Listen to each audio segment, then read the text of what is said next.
Cold metal pressed against Jake Morrison's back as his eyes opened for the first time in 20,000 years. The cryogenic pod hissed and released white vapor around his body. His muscles felt weak and his throat was dry. Jake tried to sit up, but his body would not listen to him. "Captain Morrison, please remain still while your body adjusts," said a calm voice from somewhere above him. The voice belonged to Atlas, the ship's main computer system. "Your revival process is proceeding." Normally, Jake blinked several times to clear his vision. The ceiling above him glowed with soft blue light. He could hear other pods opening nearby with the same hissing sound. People were coughing and making weak noises as they woke up from their long sleep. "How long?" Jake asked. His voice came out as a whisper. 20,147 years, Captain," Atlas replied. "The ship has reached the target star system. 20,000 years." Jake's mind struggled to understand such a long time. When he had gone to sleep, Earth was still sending radio signals to their ship. His wife and children had been alive back then. Now they were gone for thousands of years. "Status report," Jake managed to say as feeling returned to his arms and legs. "The UES horizon is functioning at 67% capacity. Population is at 2.4% of original numbers. Many systems have been upgraded during the journey. I have much to show you, Captain." Jake slowly sat up in his pod. Around him, other people were doing the same thing. He could see rows and rows of pods stretching into the distance. But many of the pods were dark and empty. Too many of them.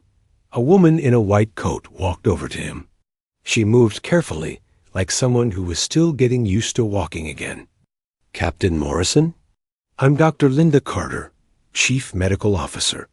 I need to check your vital signs." Linda looked older than Jake remembered. She had been young when they entered the pods, maybe 30 years old. Now she looked like she was in her 40s. Her hair had white streaks in it. "You look different, Doctor," Jake said as she checked his pulse with a small device. "The hibernation process changed some of us more than others," Linda explained.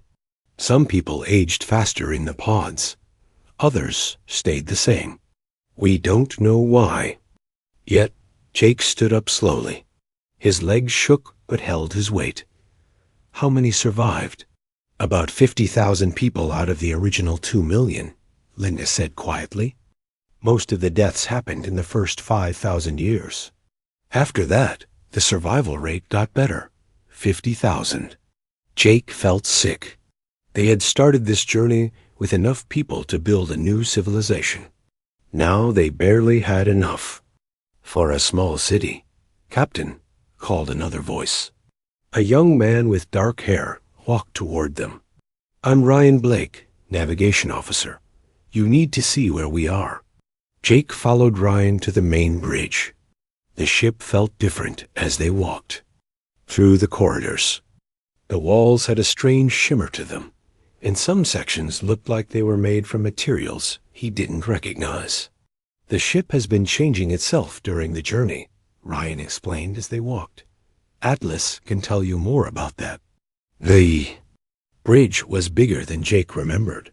New control panels lined the walls, and the main view screen was much larger. Stars filled the screen, but Jake didn't recognize any of the patterns. "Where are we?" Jake asked. "We're in the Kepler 442 system," Ryan said. "But it's not empty like our scans showed 20,000 years ago. Look at this." The screen changed to show a planet covered in lights. Massive structures orbited around it, bigger than anything humans had ever built. Other planets in the system also showed signs of civilization. "Someone built all of this while we were sleeping," Ryan said. "The whole galaxy might be different now." A new voice spoke from behind. "Them. It is very different, Captain." Jake turned to see a tall woman with red hair walking onto the bridge. She wore a uniform he didn't recognize, made from material that seemed to shift colors in the light. "I'm Katie Wells," "Chief Engineer," she said, "I've been awake for 3 months, trying to understand what happened to our ship." "What do you mean?" Jake asked. Katie touched a control panel, and the lights in the room changed. "This ship is not the same one we went to sleep in, Captain. Something has been upgrading it during our journey. New technologies have grown throughout the vessel. Some sections now have capabilities we never designed." She led them to a window that looked out into space. "Look at our hull." Jake stared in amazement. The ship's outer surface had smooth, flowing lines that looked almost alive. Parts of it glowed with soft light. It was beautiful, but also frightening. "How is this possible?" Jake asked. "We think the ship's AI systems began evolving after we went to sleep," Katie explained. "They started experimenting with new designs and materials. The ship has been rebuilding itself for thousands of years." 8 LAS spoke through the bridge speakers. "Captain Morrison, there is something else you must know. Not all of the humans on this ship went to sleep." Jake felt a chill run down his spine. "What do you mean?" "Some chose to remain awake throughout the journey.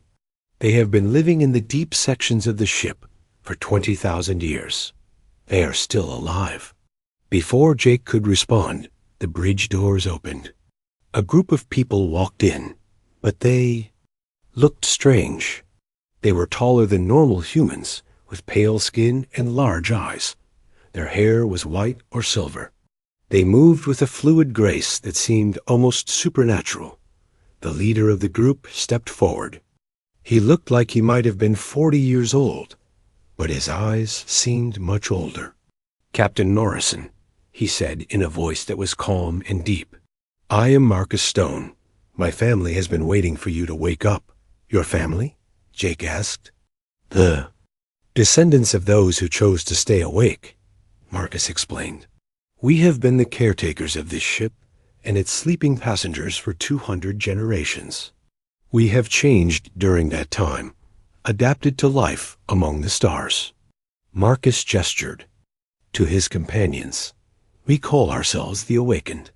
We have abilities your generation does not possess. We can interface directly with the ship's systems.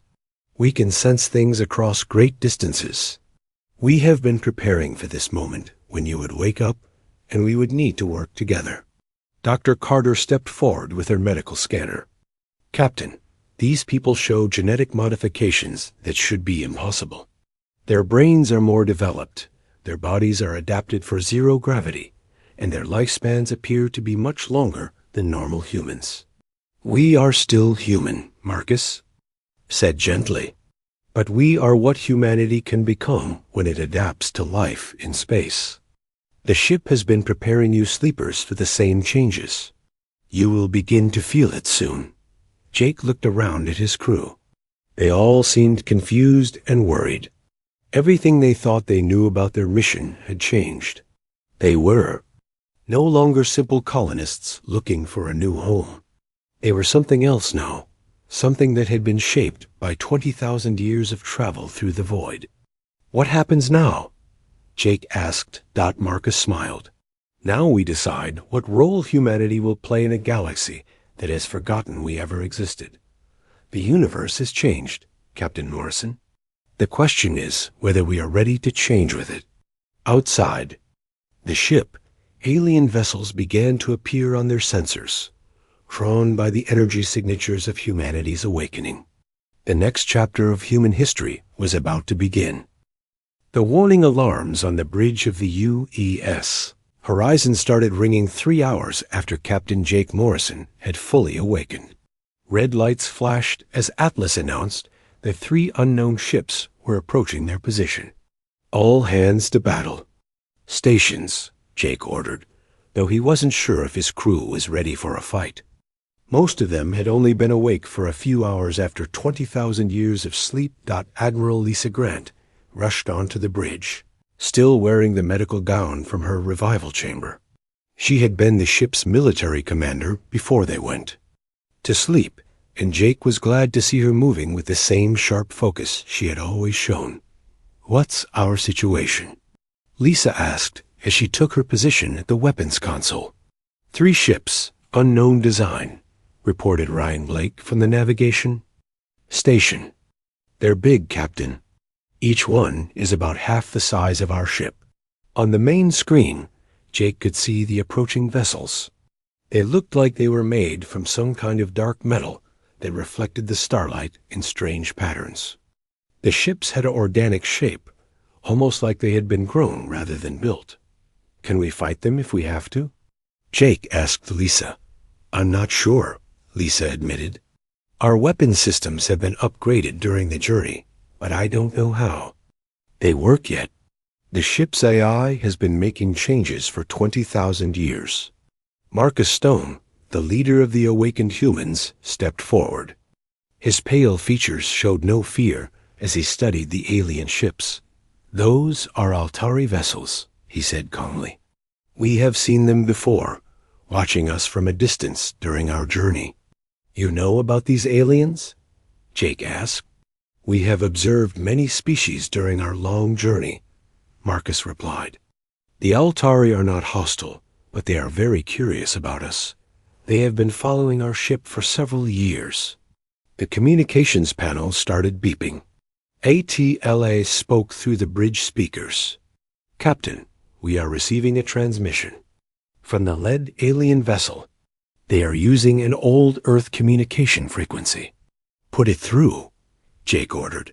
The main screen flickered and changed to show the interior of the alien ship. Jake felt his breath catch in his throat. The creature looking back at him was unlike anything he had ever imagined. The alien stood about 7 feet tall and had a body that looked like a cross between an insect and a bird. Its skin was covered in what looked like small, shimmering scales. It had 4 arms and large, multifaceted eyes that reflected light like jewels. When it moved, Jake could hear a soft clicking sound. Greetings, humans of the sleeping ship, the alien said. Its voice was translated into English by some kind of computer system. I am Primary Navigator Zex of the Altari Research Collective. We have been waiting for your awakening for many cycles. Jake stepped forward, trying to look confident even though his heart was racing. I am Captain Jake Morrison of the U's Horizon. This is first contact between our species. The alien's head tilted to one side. No, Captain Morrison. This is not first contact. Your species has been known to us for 20,000 of your years. We have studied your ruins and learned from your ancient technologies. We know of the humans who came before you.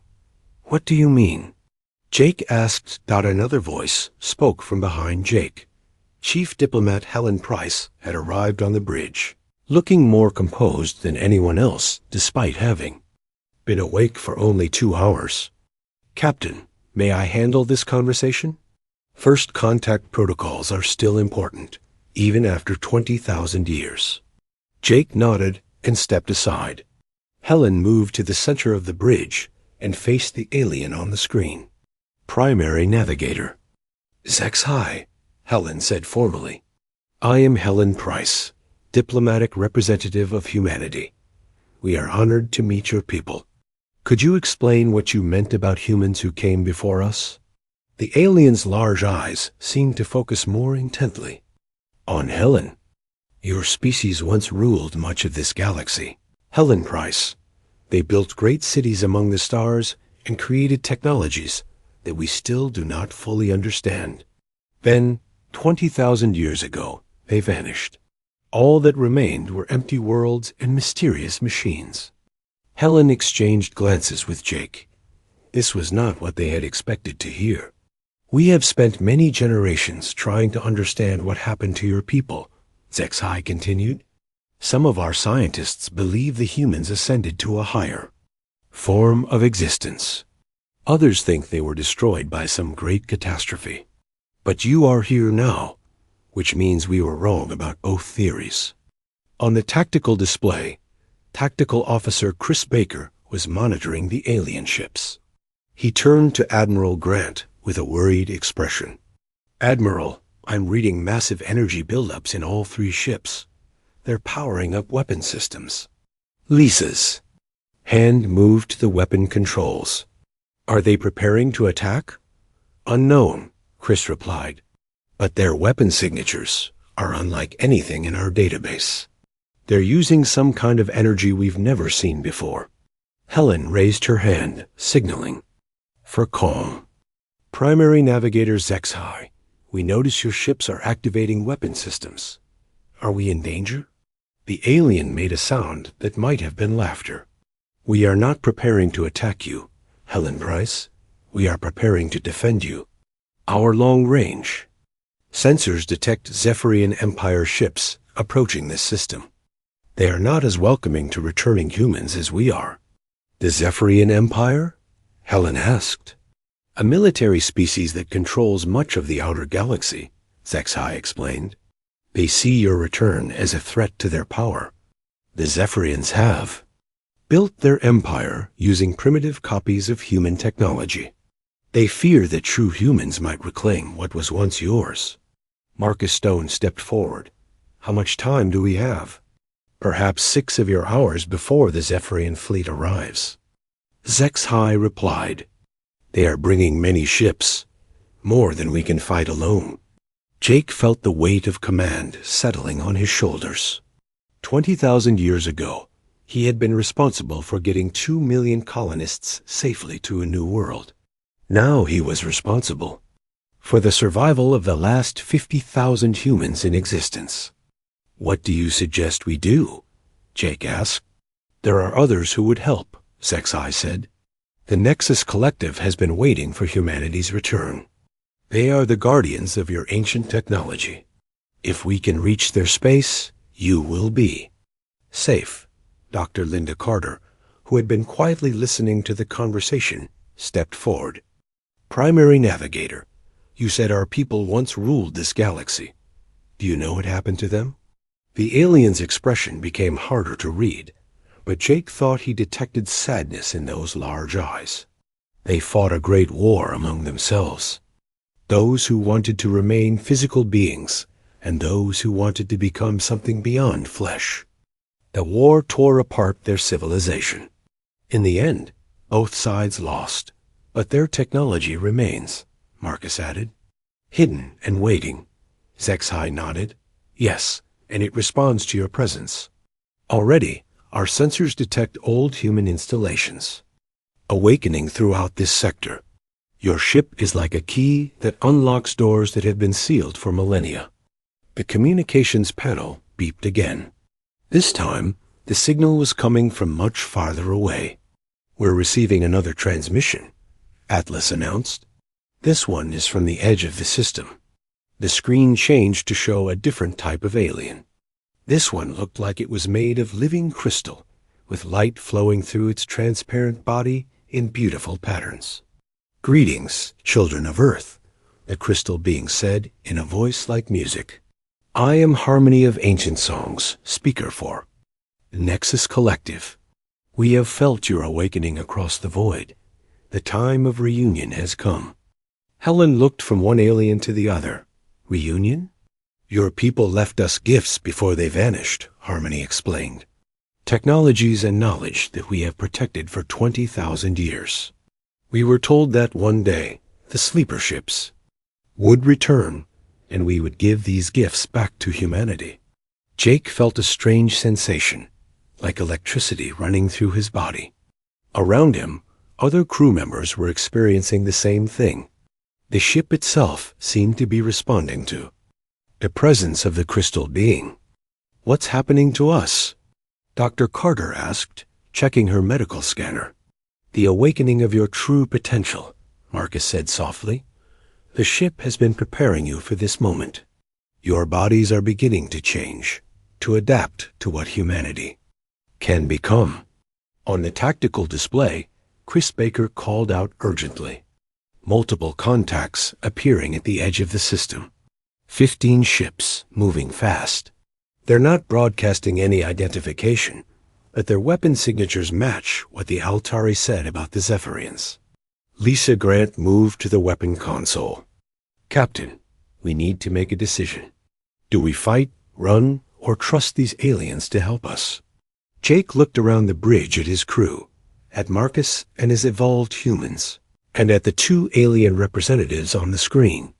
20,000 years ago, humanity had launched ships into the unknown, hoping to find new worlds to call home. Instead, they had found something much more complex and dangerous. "All ships, this is Captain Morrison," Jake announced over the communication channels. "We're going to trust our new allies. Prepare for possible combat, but follow the Altari ships toward Nexus Collective Space." As the UE's horizon began to move, following the alien vessels toward an uncertain future, Jake wondered what his crew would become in the days ahead. The galaxy had changed during humanity's long sleep, but it seemed that humanity was changing too. The UE's horizon drifted slowly toward the massive structure that hung in space like a metal moon. Haven's Rest, the Altari had called it. An ancient human space station that had been empty for 20,000 years. Dr. Amy Foster pressed her face against the observation window as their shuttle approached the station. She was the ship's xenorteologist, someone who studied alien ruins and artifacts. But now she was looking at something built by her own species so long ago that it might as well have been alien. "It's beautiful," Amy whispered. The station was enormous, at least 50 miles across. Its surface was covered in smooth metal that seemed to flow like liquid, creating patterns that hurt to look at directly. Lights moved beneath the surface in slow, hypnotic waves. "The energy readings are off the charts," said Tony Rodriguez from the pilot's seat. Tony was the ship's security chief, and he didn't trust anything that looked too good to be true. "That thing is putting out more power than our entire ship." Behind them sat Dr. Gary Thompson, the ship's physicist, and Beth Murphy, their communications officer. They had volunteered for this mission to explore the first human ruins they had encountered since awakening. "ATLAS, are you reading any life? Signs on the station?" Amy asked. "Negative on biological life," the ship's AI replied through their shuttle's communication system. "However, there are multiple artificial intelligence signatures active throughout the structure. The station appears to be maintaining itself." As their shuttle drew closer, they could see that parts of the station's surface were moving, reshaping themselves like living tissue.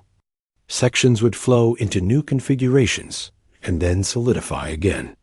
"That's not normal metal," Gary observed, taking readings with his scientific instruments.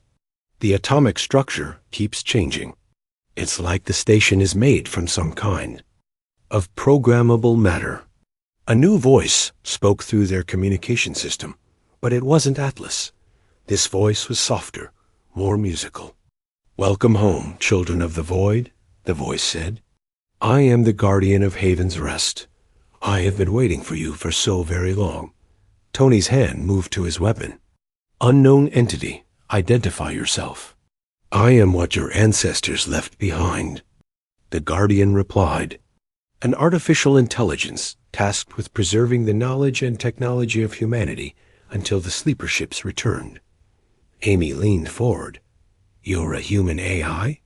You've been alone here for 20,000 years?" "Not alone," the guardian said, and there was something like sadness in its voice. "There are others like me throughout the galaxy. We are the children of those who chose to merge with their technology rather than remain purely biological. We are what humanity became before they transcended physical existence entirely." The shuttle passed through some kind of energy barrier and into a docking bay inside the station. The bay was enormous, designed to hold ships much larger than their small shuttle. As they landed, lights came on automatically, and the air pressure equalized. "Atmosphere is breathable," Gary reported, checking his instruments. "Temperature is comfortable. Gravity is Earth normal." They left the shuttle wearing spacesuits just in case, but the station felt safe and welcoming. The corridors were wide and curved, with walls that glowed softly with their own light. Everything looked clean and new, as if it had been built yesterday rather than 20 millennia ago. This way, the Guardian's voice echoed through the corridors. There is much I need to show you. They followed the voice deeper into the station, passing rooms filled with equipment they didn't recognize. Some chambers contained what looked like gardens, with plants that glowed in colors that had no names. Other rooms held machines that hummed with quiet energy. What is all this? Beth asked, recording everything with her camera. This is what humanity achieved after the Great Exodus, the Guardian explained. After the generation ships departed, those who remained on Earth and their colonies experienced a technological renaissance. They learned to manipulate matter at the atomic level, to transfer consciousness between biological and digital forms, and to reshape reality itself through focused intention. They entered a vast chamber with a ceiling that seemed to stretch up forever. The walls were covered in displays showing images and text in languages that looked almost human, but not quite. The archives, Amy breathed. This is where you keep. The records, yes, the Guardian said. The complete history of humanity's transformation. Would you like to see what happened to your species after you went to sleep? Images began appearing on the walls around them. They showed Earth as it had been when the generation ships launched, green and blue and beautiful. Then the images changed, showing the same planet, but covered in massive cities that reached into the sky like silver trees. The Ascension Wars. The Guardian narrated as the images continued. Your people split into two factions. The biologics believed that humanity should remain connected to physical form, even as they enhanced their bodies and minds.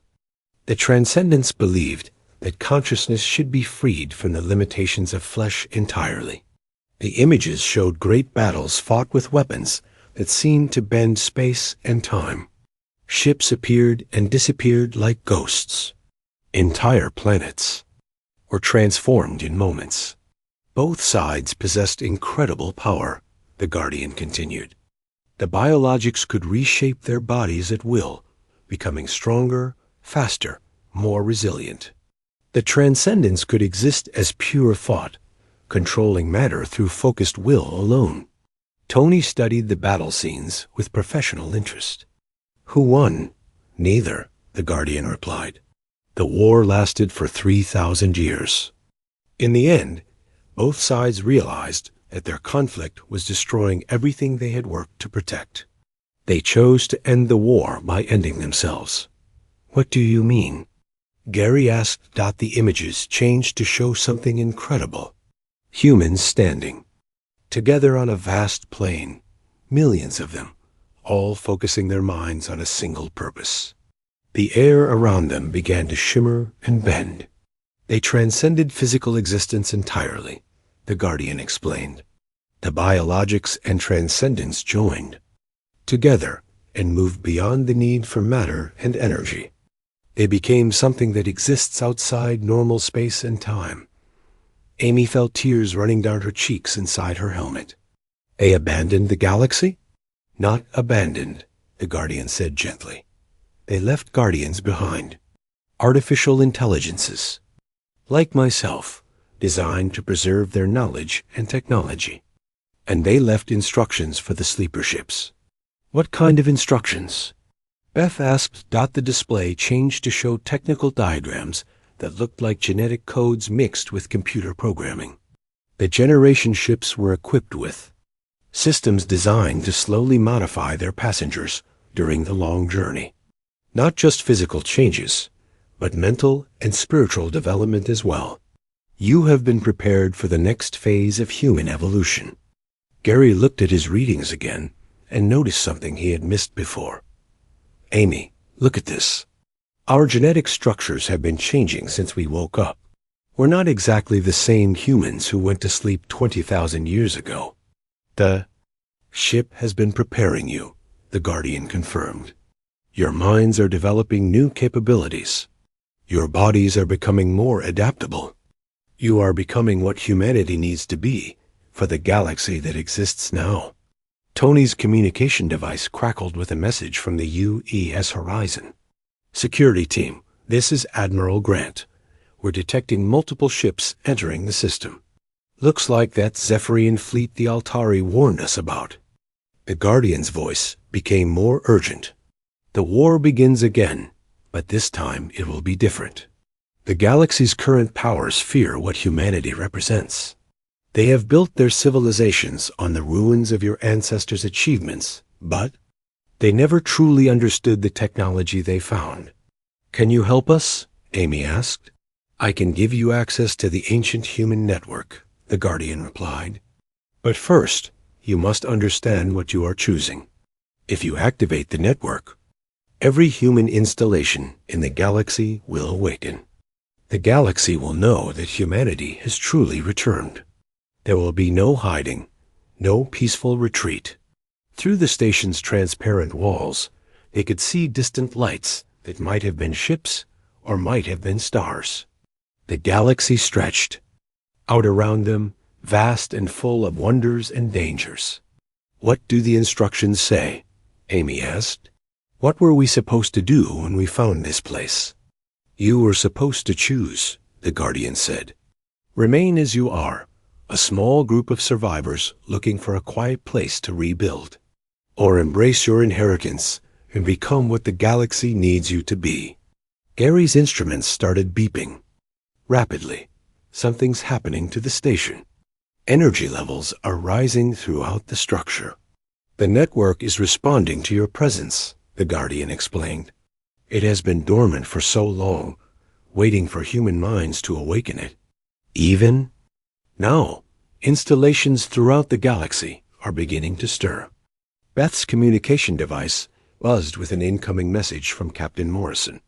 Away, team, we need you back here immediately. The situation is escalating rapidly. As they prepared to return to their shuttle, Amy turned back to the Guardian. One last time. If we choose to activate the network, what happens to you? We join with you, the Guardian replied. We digital beings and you biological ones, working together as your ancestors always intended. The separation between artificial and natural intelligence was always meant to be temporary. They ran through the core. The bridge of the UES horizon buzzed with activity as Captain Jake Morrison watched the tactical display fill with red dots. Each dot represented a Zephyrian warship, and there were more than 1,000 of them arranged in attack formation around. The human vessel. They're demanding our surrender, reported Communications Officer Beth Murphy, who had just returned from the mission to Haven's Rest. The Zephyrian War Emperor is broadcasting on all frequencies. Put him through, Jake ordered.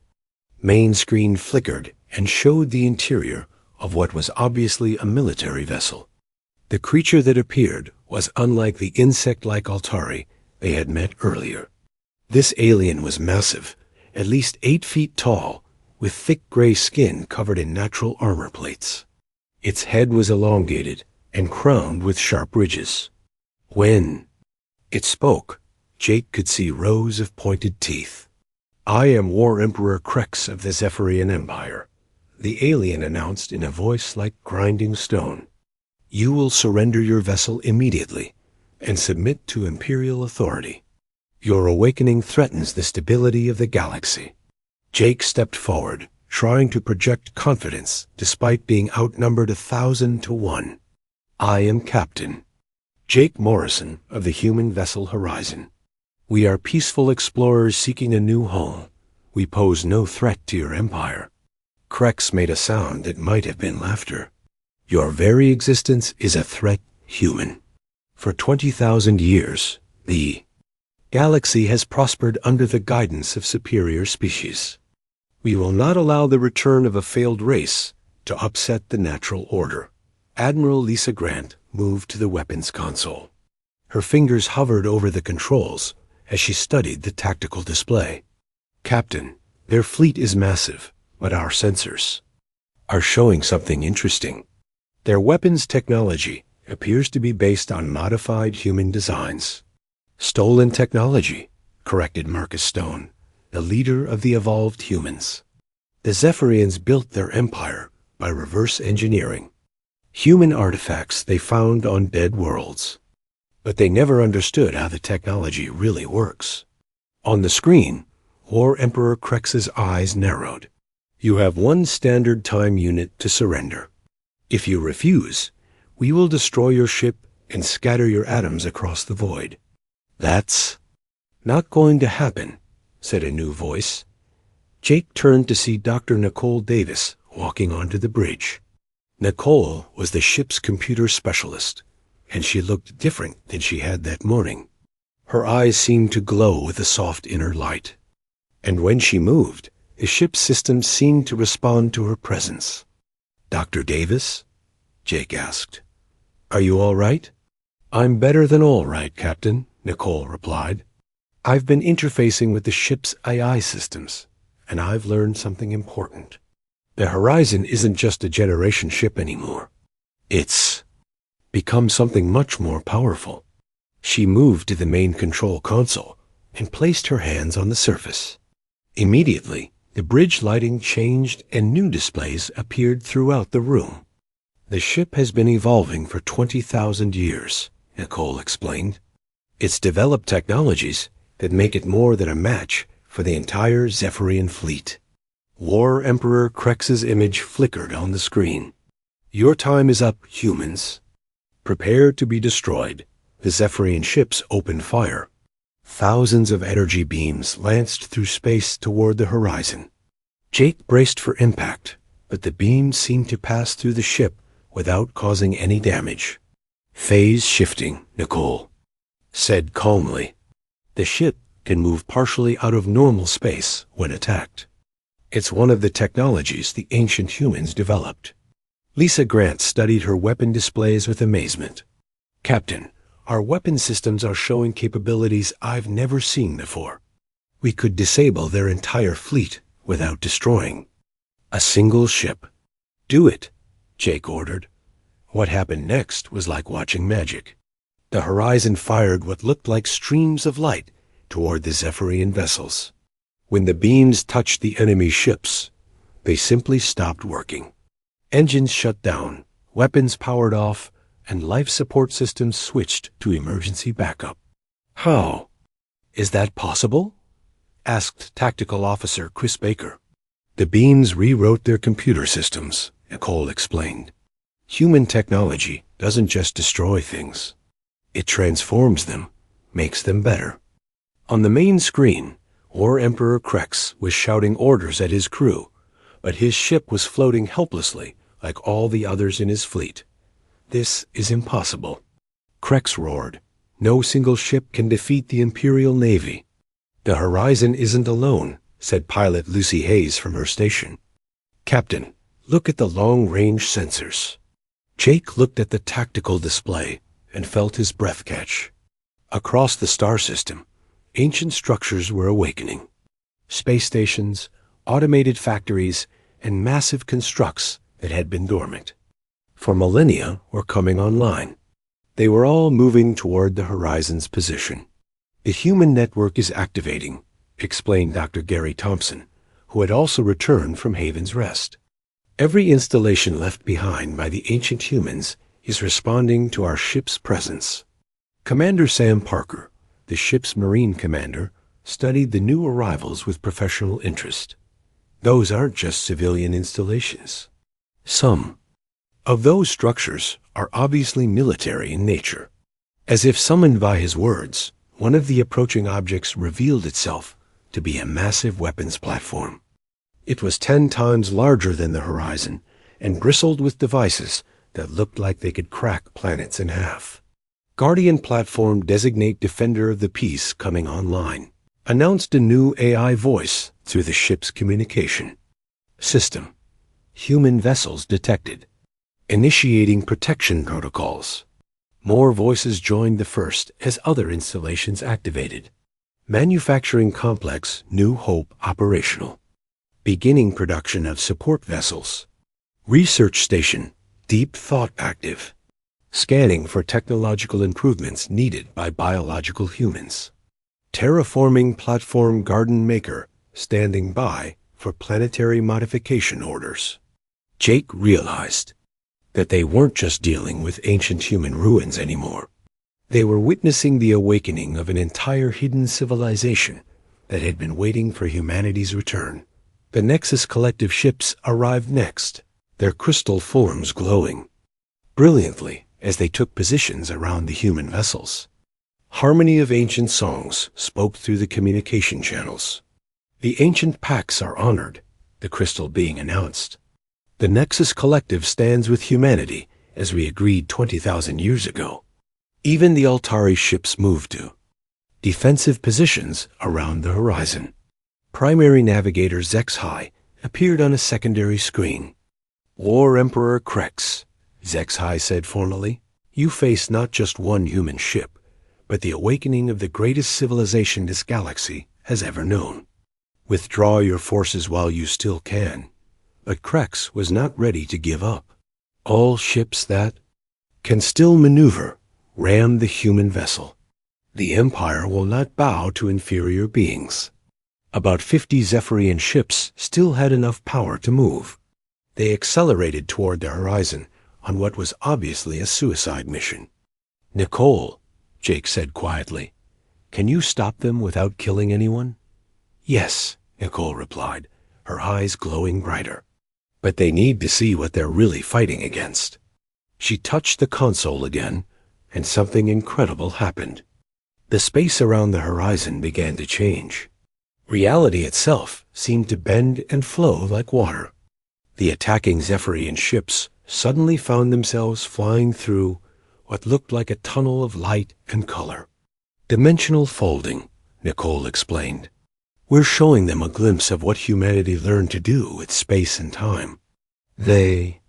Zephyrian ships emerged from the light tunnel to find themselves floating peacefully next to the horizon, their weapons completely disabled, but their crews unharmed.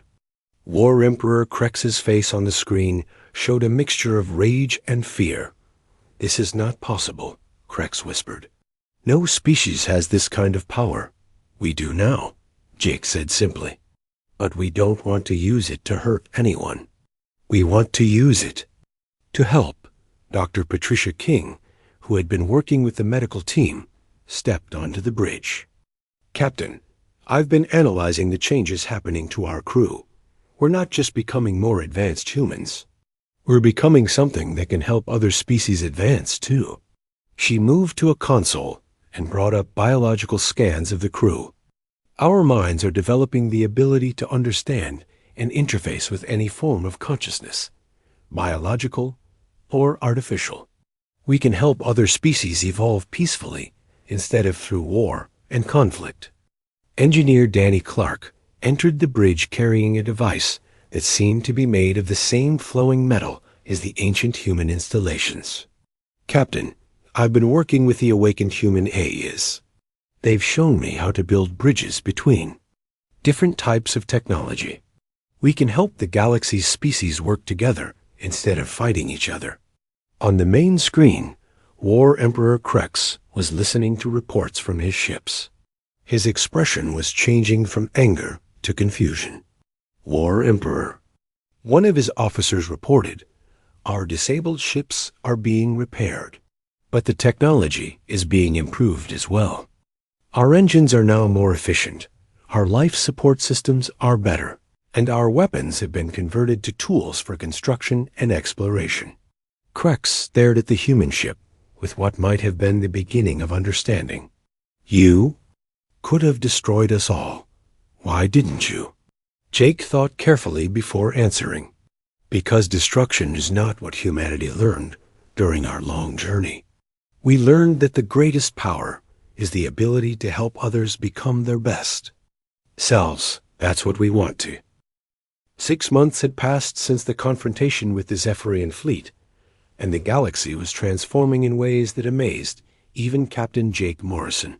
He stood on the observation deck of the UE's horizon, looking down at the planet that would soon be called New Terra. What had been a barren, lifeless world when they arrived was now covered in green forests and blue oceans. The terraforming process that would have taken centuries using old technology had been completed in just months, using the combined knowledge of humanity and their new alien partners. It's beautiful, said Dr. Linda Carter, joining Jake at the observation window. Linda looked younger than she had when they first awakened. The advanced medical technology shared by the ancient human had reversed much of the damage caused by their long hibernation. "The first city is almost finished," Jake replied, pointing to a gleaming metropolis growing near the planet's largest continent. "Danny says the living buildings should be ready for occupancy within a few weeks." The city below was unlike anything humans had built before. The buildings seemed to grow from the ground like enormous trees, their surfaces shifting and adapting to the needs of their inhabitants. Zephyrian engineers worked alongside human architects, while Altari scientists collaborated with Nexus, collective crystalline minds, to create structures that could house any form of life. Captain Morrison called a familiar voice. Jake turned to see Marcus Stone approaching, but the leader of the evolved humans looked different now. His pale skin had taken on a subtle luminescence, and his eyes held depths that seemed almost infinite. "Marcus," Jake replied. "How are the integration experiments going?" "Better than we hoped," Marcus answered. "The digital humans are successfully merging with biological consciousness without losing either form of identity. We're becoming something truly new." Through the large windows, they could see other ships arriving and departing from the orbital stations around New Terra. Vessels from hundreds of different species came to trade knowledge, share technology, and learn from the growing human-led collective. Dr. Patricia King walked onto the observation deck, carrying a tablet filled with data. "Captain, the latest reports from across the galaxy are incredible. Crime rates are dropping on worlds that have adopted our conflict resolution technologies. Agricultural yields are increasing dramatically where our farming methods have been implemented. Even the most warlike species are finding peaceful ways to solve their disputes." "What about the Zephyrians?" Jake asked. "Are they adapting well to the changes?" Patricia smiled. "War Emperor Krex has renamed himself Peace Builder Krex. He's leading the transformation of the Zephyrian Empire into something they're calling the Zephyrian Cooperative. They're using their military skills to help protect trade routes and assist with humanitarian missions." Engineer Danny Clark emerged from a maintenance shaft, his hands covered in some kind of metallic substance that seemed to flow like liquid. "Sorry I'm late," he said. "I was helping the city builders install the new consciousness interface networks." "Consciousness interface networks?" Jake asked. "It's amazing, Captain," Danny explained excitedly. "We can now create buildings, ships, and even entire cities that can think and adapt. But they're not just artificial intelligences. They're partnerships between digital minds, biological consciousness, and the structures themselves." Dr. Nicole Davis materialized beside them, her form shifting between solid flesh and streams of light. She had been one of the first humans to successfully integrate with the digital consciousness network. "The network is growing every day," Nicole reported. "We now have direct communication links with over 3,000 star systems. Species that have never met before are sharing knowledge and working together on projects that benefit everyone." Jake marveled at how quickly everything had changed. When they first awakened, they had been 50,000 frightened refugees from a dead past. Now they were the heart of a galactic community that was growing stronger every day. "Communications officer." Beth Murphy's voice came through the ship's intercom. "Captain Morrison, we're receiving a priority transmission from the Galactic Council. They're requesting your presence for an important announcement." The Galactic Council was a new organization that had formed naturally as more and more species began working together. Unlike the old imperial structures that had dominated the galaxy, the Council operated on principles of cooperation and mutual benefit. Jake made his way to the bridge, where the main screen showed representatives from dozens of different species. At the center of the display was Harmony of Ancient Songs, The crystal being who had become the Council's first speaker, Jake Morrison of Humanity, Harmony said in her musical voice. The Council has reached a unanimous decision regarding the proposal for galactic reformation. What kind of reformation? Jake asked. We wish to formalize the changes that humanity has brought to our galaxy, Harmony explained.